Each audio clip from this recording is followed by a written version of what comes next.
So playing rock, paper, scissors to play cards on the mat is pretty cool. But to add more depth to the game actually comes with what are called gauntlets. And they are the yellow cards that come in the box. So each player actually gets to pick a gauntlet at the start of the game. So aside from employing a deck to try to beat their opponent, they actually have the benefit of gauntlets. And gauntlets basically can dictate the play style of a player or can basically give them more options in a battle. So for the sake of demonstration, let's say this player has the Peacekeeper Gauntlet and this other player has the Enforcer Gauntlet. So you'll notice at the top portion of the gauntlet is actually an amount of life. So that is the maximum life a player can actually have. So in this case, most of the gauntlets have 30 life, so what we started off with earlier was fine.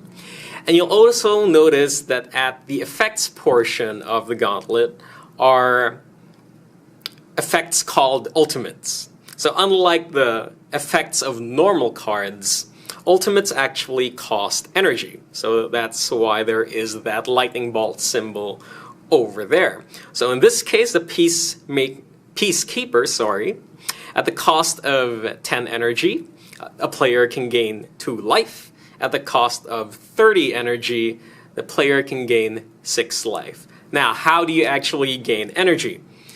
You'll notice earlier that I discussed this number at the upper right portion of the card, and that is how much energy a card is actually worth. Now, energy is gained whenever a player loses a round in herbs. So, for example, rock, paper, scissors, shoot. Okay? So it's scissors versus paper. So scissors beats paper. So this card gets discarded right away. But remember, you gain energy if you lose. And that card is worth a whopping 9 energy. So there also are energy tokens, these little lightning bolts that come in the box. And each player starts off with 0 energy at the start. And since this player has gained 9 energy from the dragon, he gets those 9 energies. Alright?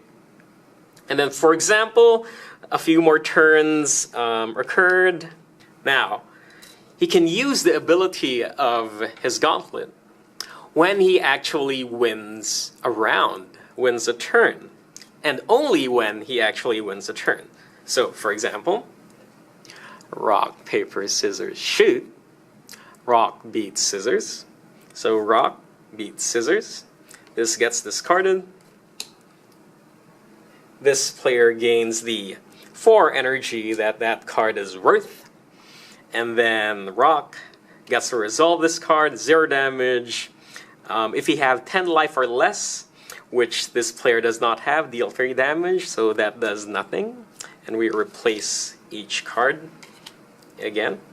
Alright, and since this player won, he has the option, he doesn't need to, but he has the option to use one of his gauntlet's ultimates, provided that he has enough energy to supply it. So in this case, he does have 20 energy. And according to this card, he can gain 2 life at the cost of 10 energy. So minus 10, and he gains 2 life. So that's it. That really is all there is to it, to playing ERPs. So the game does come with instructions, of course, in the form of a 2-page rule sheet. And while everything in the game was explained in this video, I would advise that you guys would look at the second page of the rule sheet under the special effects portion. It'll explain certain special effects that are specific to ERPs, such as stuns, such as conceals, and all of that. And it'll explain to you what all of that means in the rule sheet. So here's hoping that you really enjoy playing Ultimate Rock, Paper, Scissors, because I know that we do over here. I really enjoyed making this game. I think it's a fantastic idea, and I can only hope that you guys will really enjoy playing the game as well. Thanks so much, guys, for checking out Ultimate Rock, Paper, Scissors.